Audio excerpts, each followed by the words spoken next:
Hi guys, and today I've got for you the brand new Kia Sportage. You can see that behind me. This is the fifth generation of the car. The car was first introduced in the UK in 1995, and it is in fact Kia's bestseller, not only in the UK but Europe-wide and in fact globally. Now this new car actually is dedicated to the European market, so it's styled and designed and engineered to suit European needs. They've got tons of these on offer. There are 18 different examples or 18 different versions of it available. You've got petrol and diesel. Yes, they're sticking with diesel. In fact, you get two diesels from 113 brake horsepower upwards, and then several petrols. Petrol start at 148 brake horsepower, 1.6, and then you get a mild hybrid, you get hybrid, and soon another one will be joining the range. It will be a plug-in hybrid. Prices for them are still relatively affordable, so they start from just over £27,000 for base model up to a top level like this one, which is £40,000. Which one is this? I'll talk you around it, and let's have a look at the boot and the practicality, and then of course let's take it for a drive right after this.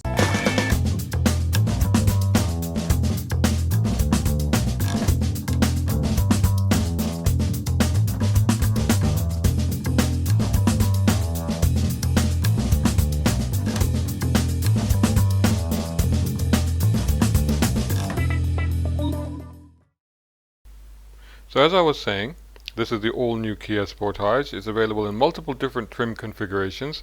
So you get it as front-wheel drive, which is what probably most people will get, or all-wheel drive, which is what this is, because this is the range topper. You get 5 trim levels as well on the car. And on this one you can see the two-tone roof. That's also available. So you get the black wheels, which matches nicely with the accent along the bottom of the flanks there. The wheels are pretty striking. They're quite interesting. It's an interesting sort of design around the C-pillar too, where there's multiple lines sort of meeting up, and it makes it quite a distinctive car, particularly the back. Perhaps it's a little bit more conventional at the rear. There's a lot of white space. Well, it is a white car, but it is an interesting looking thing, that's for sure. It's pretty nicely designed, actually quite neat. I'll say the lines are very neat on this car. I think that's probably the word to use. Very nicely drawn, you would say.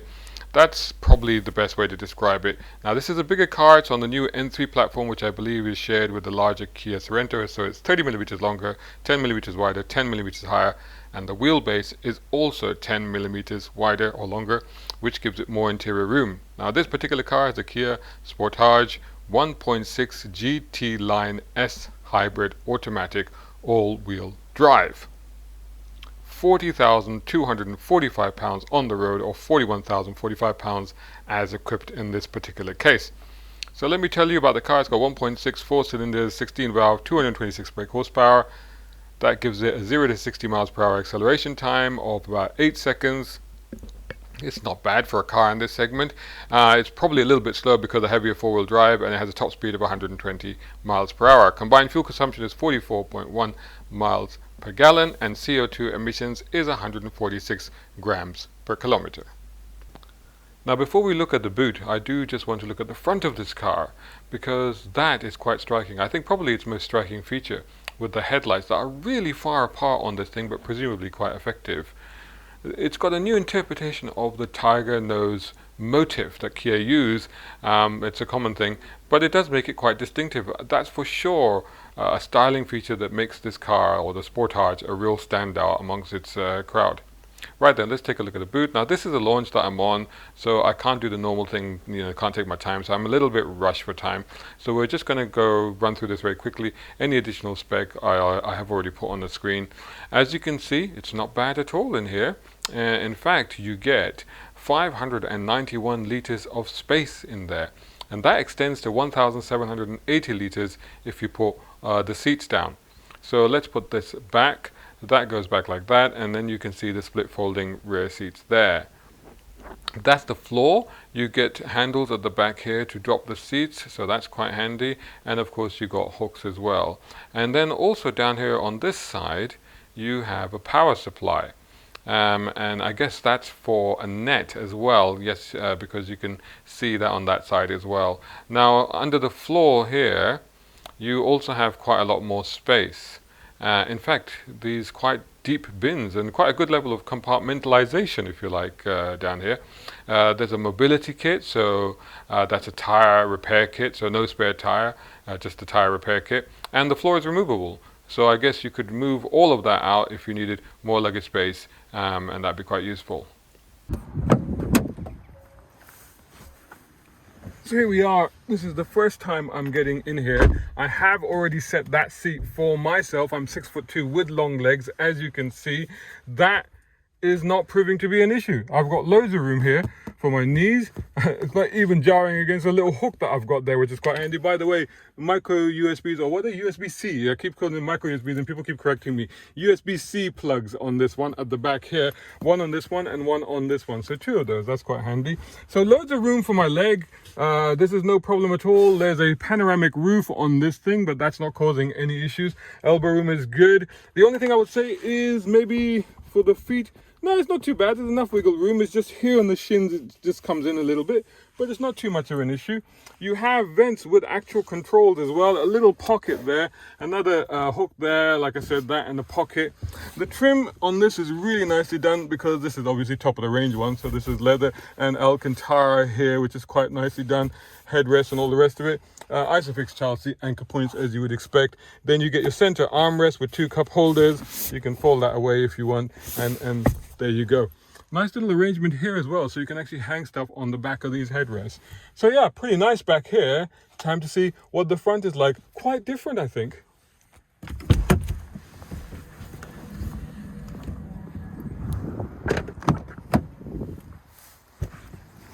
So here we are. Now check out this curved screen here, which basically constitutes 2 12.3-inch touch screens.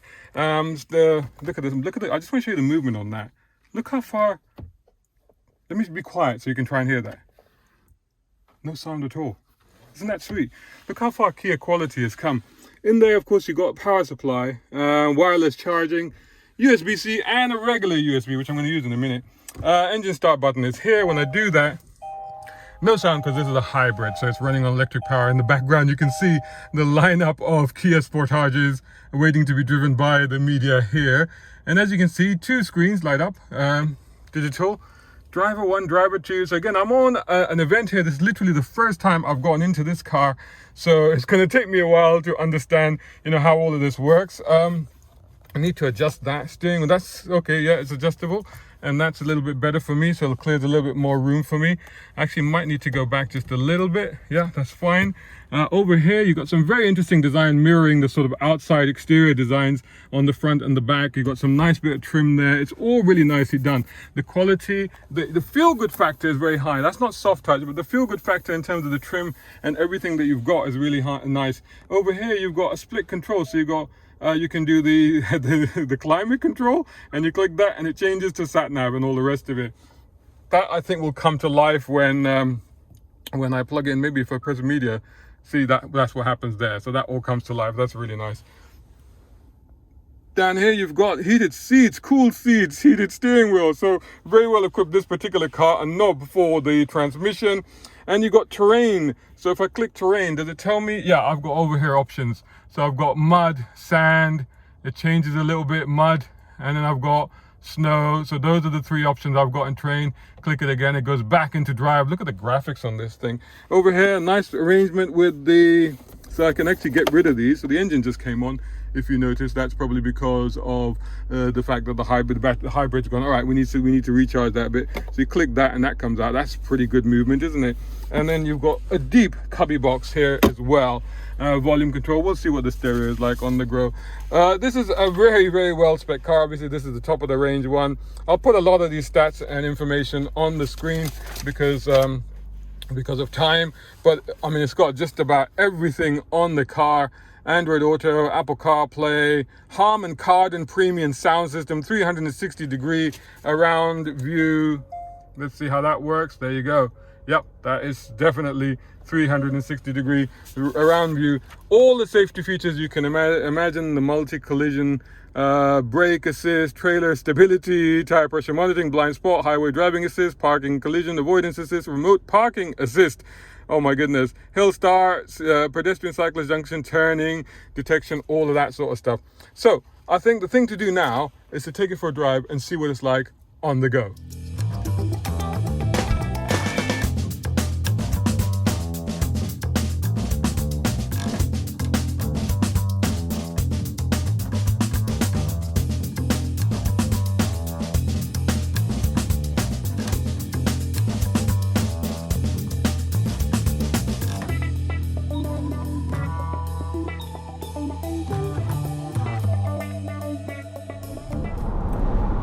So I've been driving this car for about an hour now, and I've got to say it's a very comfortable cruiser. I've just now ended up on the motorway, so it's interesting to see what it's going to be like on the motorway. But mostly so far I've been driving it around town and through small back roads and stuff like that. I've got to say it does feel bigger than any Sportage I remember from the past. So this does feel a slightly bigger car, so that extra millimeters that they've added to it, you can feel that from behind the wheel, not just in terms of the interior space, but in terms of the fact that it's slightly bigger car. So certainly if you're moving up from a Sportage into this one, maybe just take it for a test drive to make sure that you're comfortable with it and to make sure that it fits in your garage. But other than that, it's perfectly manageable, hasn't been an issue at all. One of the things it's got, I like this nice feature that it's got, is whenever you indicate that side, so if I indicate right, the right dial on here then turns into a camera, or a monitor rather, and it shows me what's on the right, similarly on the left as well. The gauges are quite nice. The one thing I have discovered is that there is a sports mode, and when I twiddle it to the right, actually I can suddenly feel the car move, so it suddenly gets more eager, so there's definitely a little bit of a difference.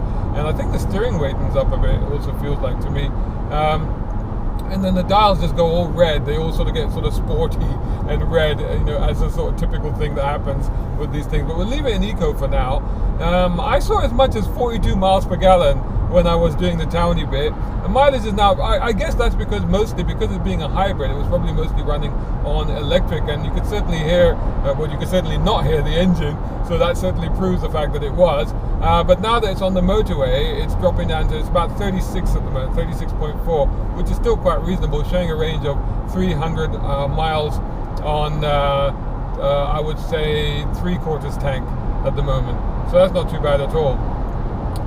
A little bit of wind noise now on here, but otherwise this has been a supremely quiet and refined experience so far.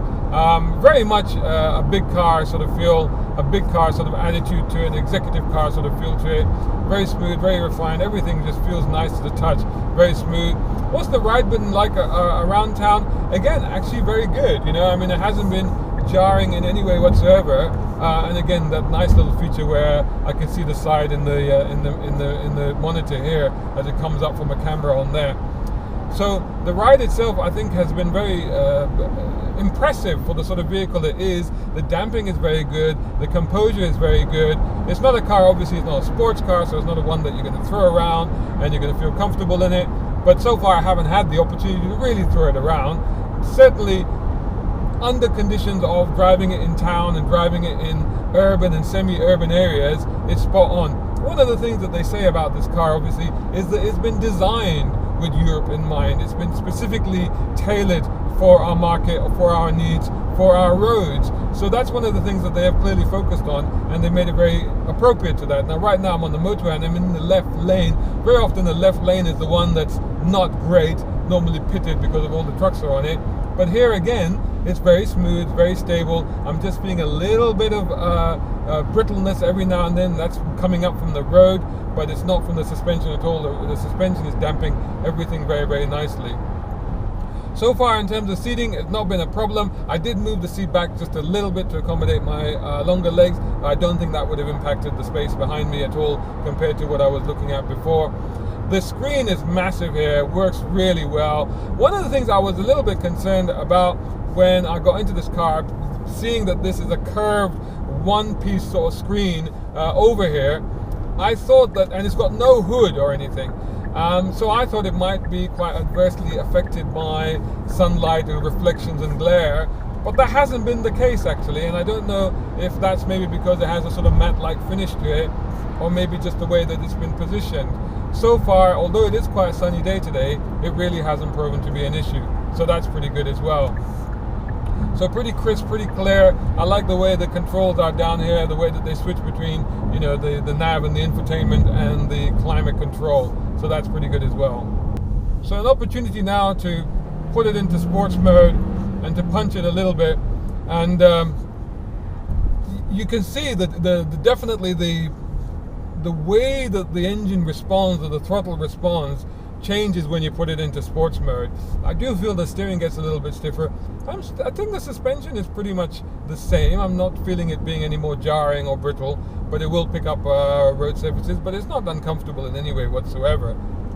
So now I think that It also has paddles on this car as well, so I haven't tried those yet, but let me see if that's indicated anywhere on here. Ah yes, fifth, there it is up there, fifth, fourth.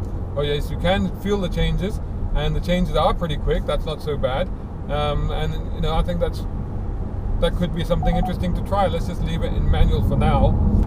So let's take it down into third and throw it through this corner a little bit, and again, it's holding on really well. Don't forget, this is the all-wheel drive version, and it's very tight, very composed. A little bit of body lean, but nothing excessive. That's absolutely fine. On the brakes are very linear, not bitey, not too jarring, but actually very nicely done, quite well composed. And again, just throwing it now into this other bend, little bit of understeer, showing its head there a little bit, but not too much of an issue, something that can be quite easily corrected.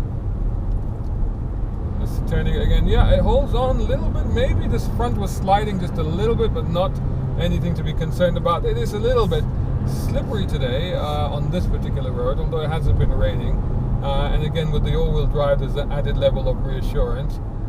Tighter corner, will it give me a second? It will give me a second now. It's making a lot of noise. The engine noise isn't something that you want to listen to just for the heck of it. It's pretty monotone, but you know, hey ho, it is what it is. It is a hybrid unit, and it is tuned for economy. So let's listen to that engine. Yeah, it gets a little bit rough, a bit gruff, but it's fine. It does the job, and acceleration is pretty good. Again, 226 horsepower. It doesn't seem excessive for this car. It seems fine. It doesn't. Obviously, this car doesn't feel slow because of that horsepower. So it's all good in terms of the balance of it. But you know, it's not necessary to have that level of power in a car like this. So it's not like, okay, yes, you know, you'd be losing anything by going lesser in terms of the horsepower. I think that this is, it's nice to have, but it's not a necessity. Gear changes are interesting. I don't think I'm gaining too much really from changing manually.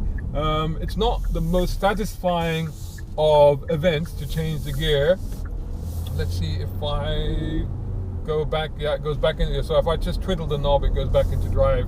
So now I just leave it in automatic again. We're coming into town, so I got to slow down anyway, so that's fine. Let's go back into eco mode.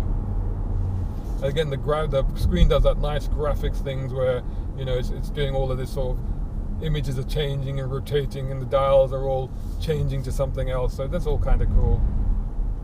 Nice surprise and delight features in this car. It's I suppose the way that you would look at it.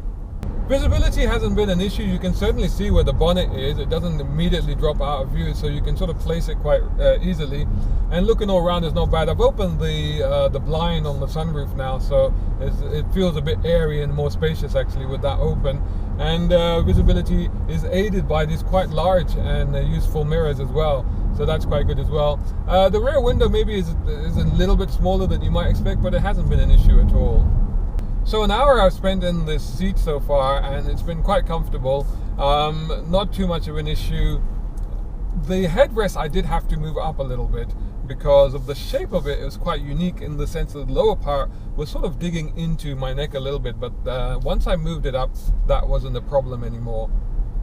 The seat base is quite firm, so that's probably good over a longer journey. Maybe over a shorter journey, you might want to just check it out, but it's okay. It hasn't been an issue at all. One of the things there is in this car is because of all the safety features, it's often making noises and beeps and stuff, which are somewhat alarming, and you're not quite sure what they are most of the time. Like I think it's giving me a lane keep assist warning, but I'm on a single carriageway road at the moment, but it's obviously detecting the size of the roads, and it's letting me know when I'm wandering too close to the edge, I guess. Driving this thing around, you do feel that, well, you know, do you need anything else? This car is a very accessible car. It's very comfortable, it's very easy, it demands very little of you. You can just get into it and off you go. Everything is as you would expect it to be. There are no real surprises, apart from maybe a couple of the controls. Like, it's a little surprise to know that the climate control and the infotainment control is on the same little bar here. But that's the only unique thing, and the unique thing about it with the screen, but the screen is becoming a common thing now in many cars, particularly electric cars. So it's a very easy place to acclimatize to, especially if you come out another Kia or another car in this segment and immediately get comfortable in.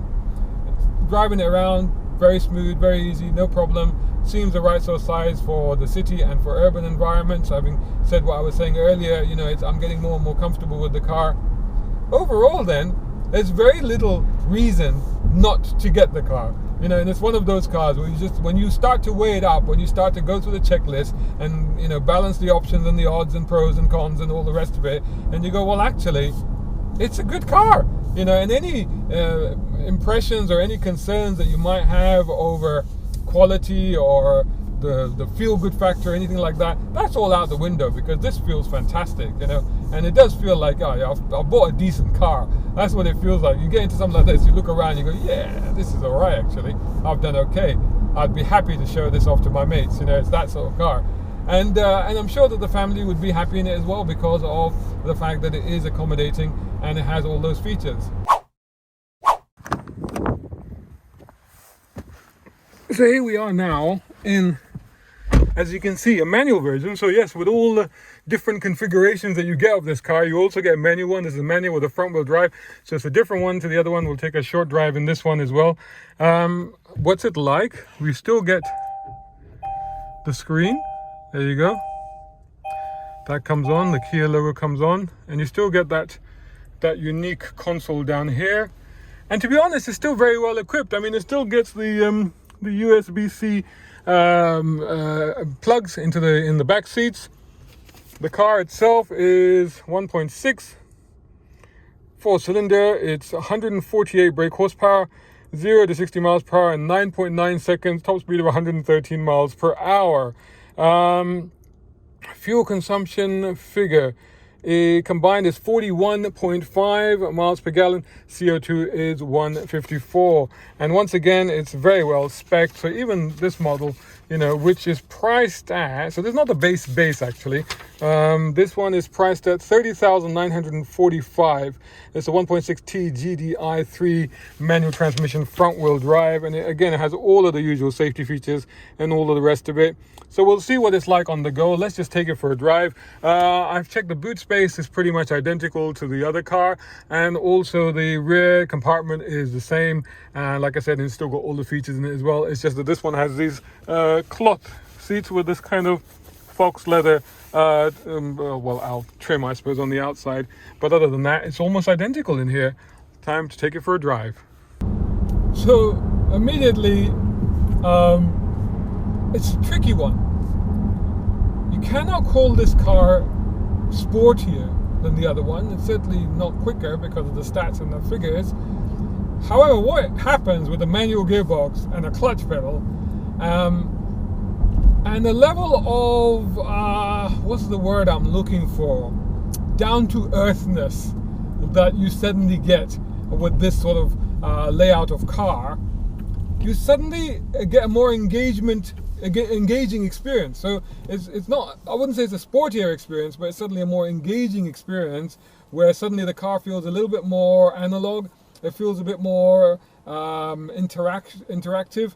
So immediately, like, I took off and I was in first gear and slamming it into second. I got a little bit of wheel spin. I got a little bit of a tug at the wheel. And automatic, now they're so clever, they're so advanced that they won't let anything like that happen. But with a manual, you can still force that sort of stuff to happen. If there's a little bit of a hooligan in you, then that can come out in a car like this.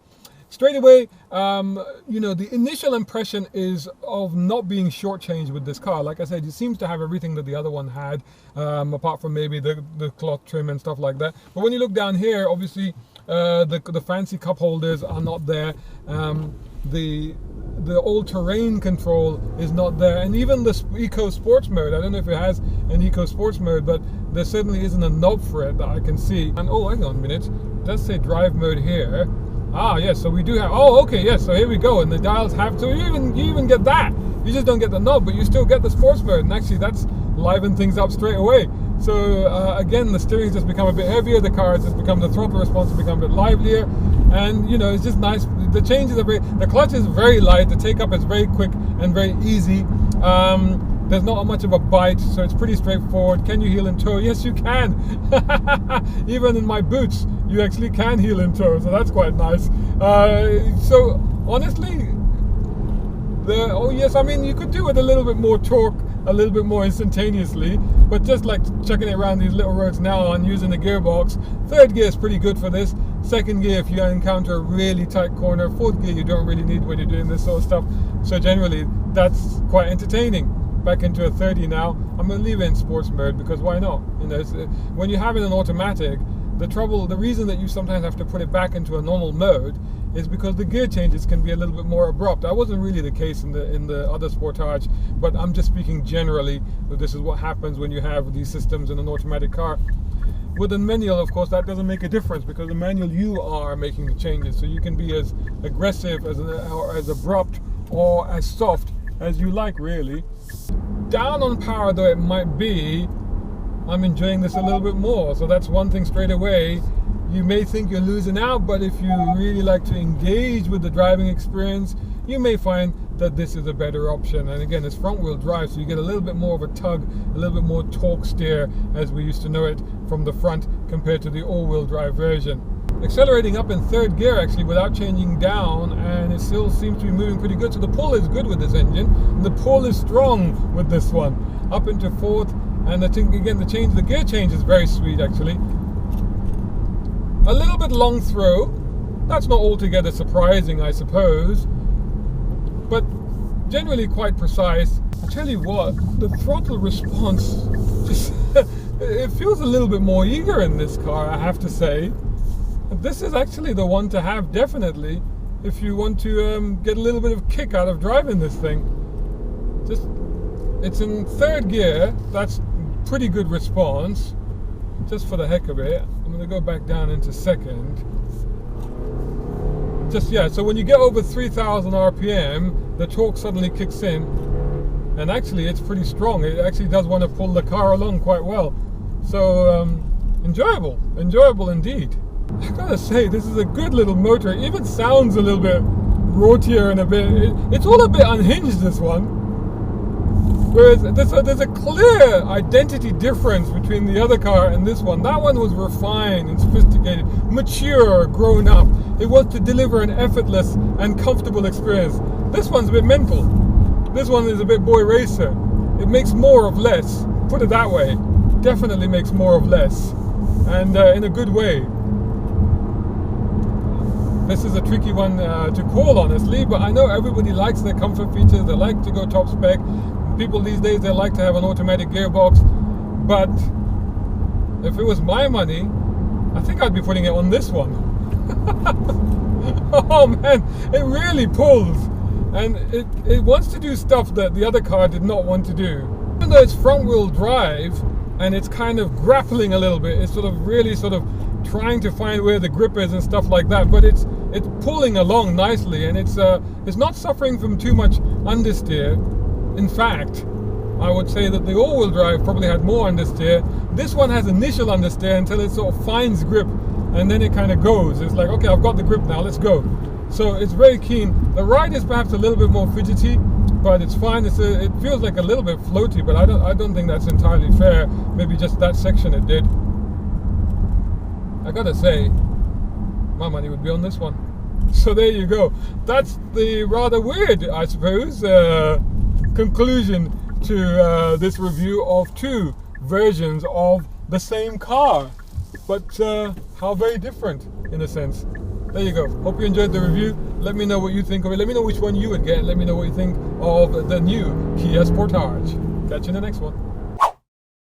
A big shout out and thanks to Jay Williams over at AirTechnic, who are top tier sponsors of Brown Car Guy. Check them out at AirTechnic Co UK for exhausts, brakes, suspension and body kits. Plus our other major sponsor, Nayagen Solutions. Much appreciation also to tier 4 sponsors, Muhammad Ali Humaid, Tom Conway Gordon and Reza Adil. And of course all these other guys who supporting on Patreon. Brown Car Guy is eternally grateful. Hey, think about joining them over at Patreon.com Brown Car Guy. If you can't, don't worry. Just make sure you're subscribing to the YouTube channel and website. Plus follow on social media by searching for Brown Car Guy.